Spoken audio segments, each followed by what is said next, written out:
Let's talk about Reasonable Doubt, Season 3, Episode 5, titled Threat. We are starting out the episode with the song of the episode, Rick Ross, Hustling, because every day I'm hustling. Yes, should be your morning motivation affirmation. As we see Ozzy and Jax getting ready for court, look at Mercedes. Rated this episode 7 out of 10. Let me know what you thought about it. We see everybody entering the courthouse to start the first day of trial.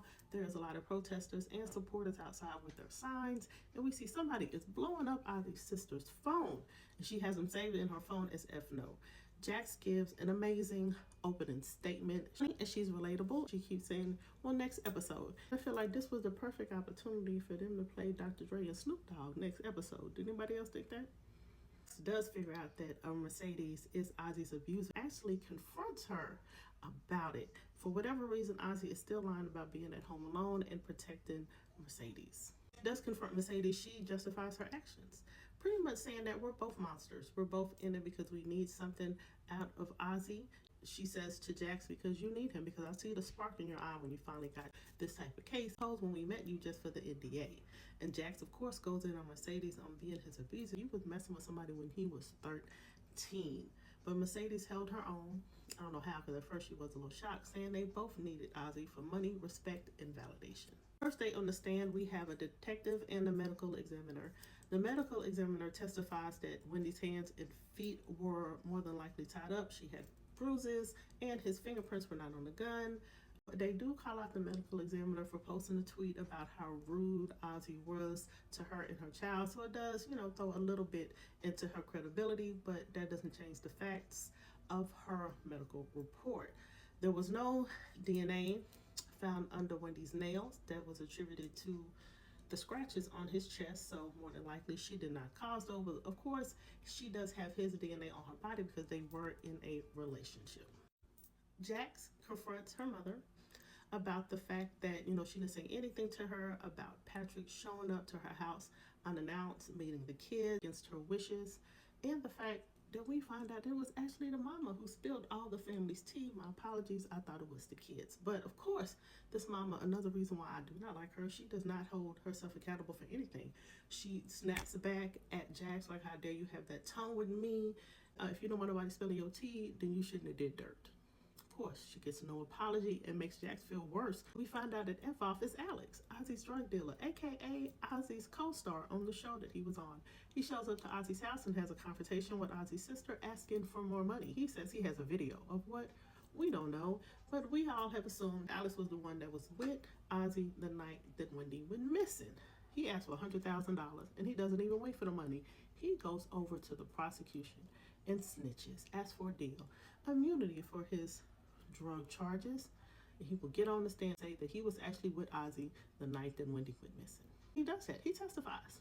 He says that he drove Ozzy to the cabin that night, that he heard him and Wendy arguing. He heard gunshots, and then he just took off. Never called the police. Of course, it didn't make sense. The prosecution really thought that they had their key witness.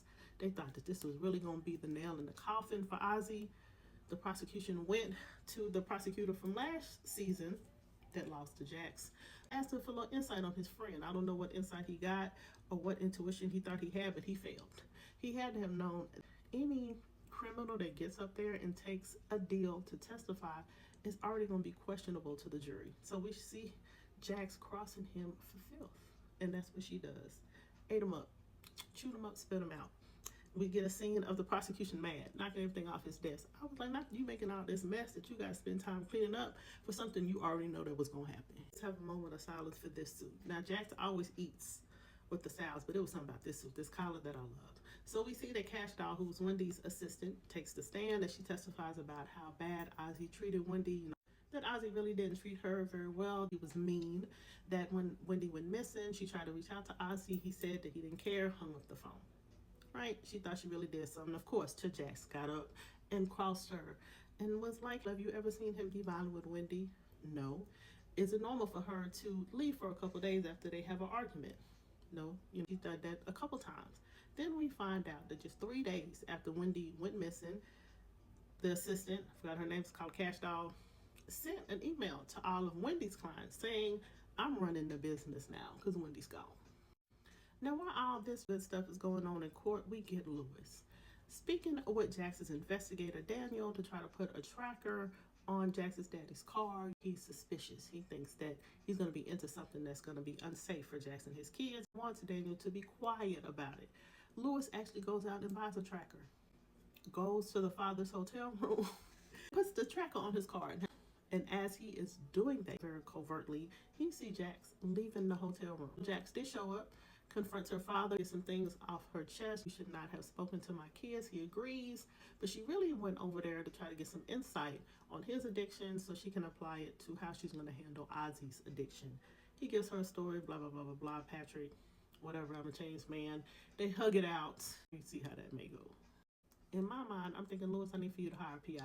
This is not, you're a coder. This is not what you do. People see you. He's actually following that man to somebody's house, and now he must be back on drugs.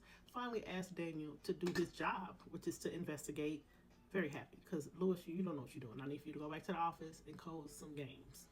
Chanel confronts Chris about Sally, and it's like, you need to make up your mind. Stop playing with my cousin. I know it was a bad move for her to put this house up. You lost your house. He gives this story about the first homeowner. Now we lost our house. Do you think that was enough for the marriage to break up?